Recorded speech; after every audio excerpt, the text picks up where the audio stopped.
Since November, Global X's past CEO, the COO, the CIO, and the head of finance, and several other executives have left the company. What's going on? Look, first of all, thank you for having me. It's a pleasure to be here, especially on day 11. There's nowhere else I'd rather be. Look, there's a couple things that I would say.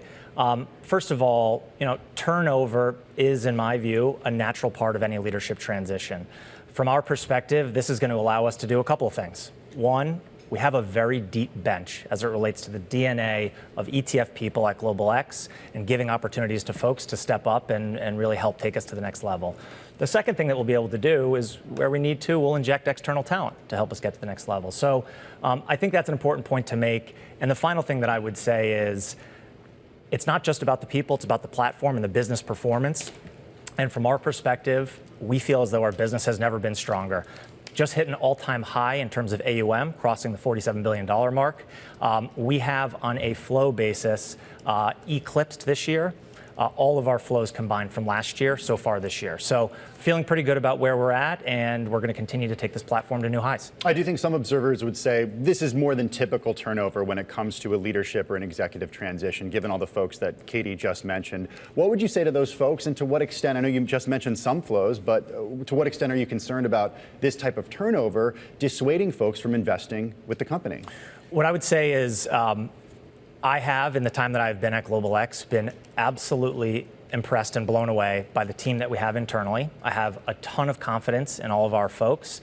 And, I believe and I see our clients continuing to stick by us and continue to invest with us.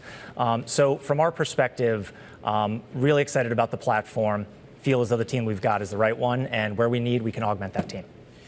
Let's talk about the acquisition that happened. So Global X was this sort of indie startup thematic issuer for many years, and then you were bought in 2018 by a foreign firm, right?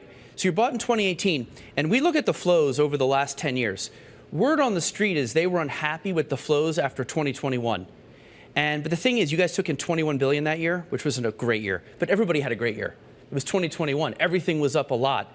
The next couple of years were $3 billion, $2 billion, $3 billion. But everybody came down a little bit. How much of this is that, where the inflows dropped off, as you can see, versus sort of other issues? And does the parent company need to be a little more patient? Well, the one thing that I can say the parent company you mentioned is Murray. My interactions with Murray has been wildly exciting so far, and all points indicate that is going to continue. The way that I think about our relationship with Murray is really the best of both worlds, is how I look at it. We continue to have a very strong and entrepreneurial culture in Global X.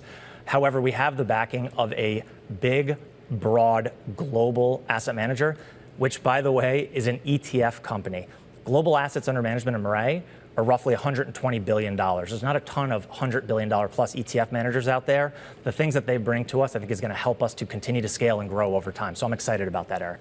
Well, Ryan, now that you're in the seat, day 11, let's talk about the plans going forward here. And let's talk about headcount, both when it comes to your product lineup and also the people involved. You mentioned that you're pretty happy with the team that you've got, but I know that Global X, you laid off employees in early 2024. You also closed 19 ETFs in January. Do you have more layoffs and product closures plans? Great question. And the way that I specifically on the product closure conversation approach that is, it is the responsible thing to do for any ETF provider to constantly assess and prune our ETF offering as and when we need to. And I don't see Global X as being really an outlier in that respect. So we will continue to assess the funds as we need. But again, being an innovator, as we feel as though we are and will continue to be, takes a bit of courage. So over time, we will stay committed to our funds, but where we need to, make commercial decisions as necessary. What's the criteria for you to look at a fund and say, okay, this is one that we're thinking about closing?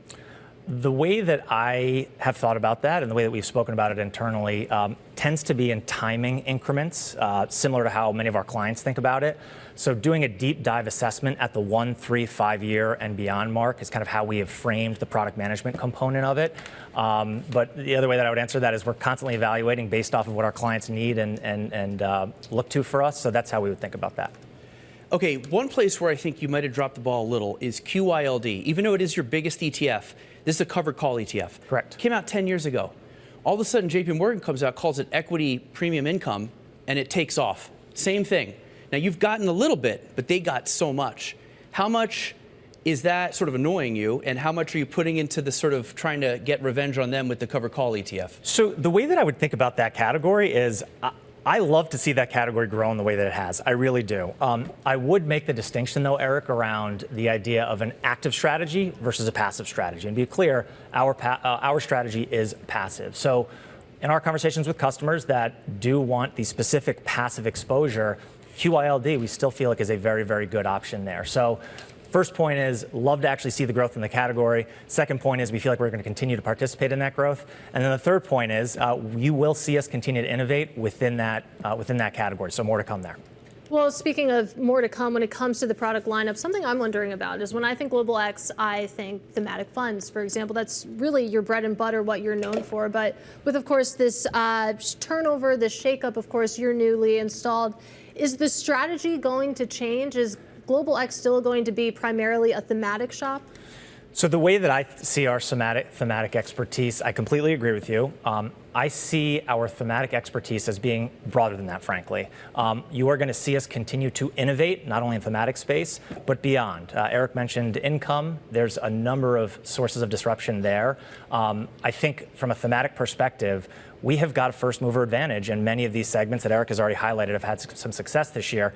I think it's important that we continue to take advantage of that first mover advantage, and that story that clients have come to us for, we think remains resilient. So we definitely want to continue to be known as a thematic issuer, and we will innovate on top of that. Speaking of first mover, you were not a first mover when it comes to spot Bitcoin ETF. It happened before your time, but you guys pulled the application for a spot Bitcoin ETF. Was that a mistake? Do you wish they hadn't pulled that before you got there?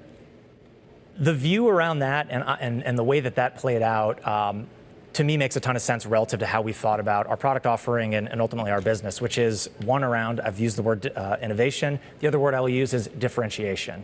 I think it's difficult to differentiate in that space, as you well know. We have done a lot of thinking around how you can differentiate around that space, as we have others. And that's a very long-winded way of saying, no, I don't see that as being a mistake. And yes, I see our approach as being aligned with how we thought about it otherwise. Yeah. And just real quick, I showed earlier that robotics AI is the big theme, right? So how much resources are you putting into it? And help clear up the confusion. Bots is robotics, and then you have AIQ, which is AI. What's the difference?